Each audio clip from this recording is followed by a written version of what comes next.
Okay, this question, okay, if you applied for a trademark as Clean Earth Industries, does the company have to have anything to do with being clean or green at all in order for the trademark to be granted? What if the company was just a speaker brand, for example, that actually had nothing to do with being clean or green? Okay, I think I know the answer here. And no, you do not have to have, there's no correlation with what the name is and what you are actually doing. In fact, as Matt Polsa talks about here on the show, you want to have something that's more suggestive.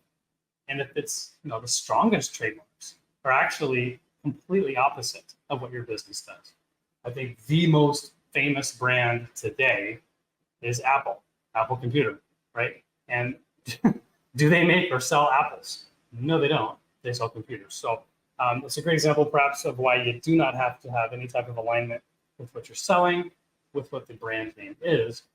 Now, of course, you got to make sure that Clean Earth Industries has not already been taken, or it's not confusingly similar to another company that is making speakers. If that's what you're doing, so that you're not competing with another company, it can be confusingly similar.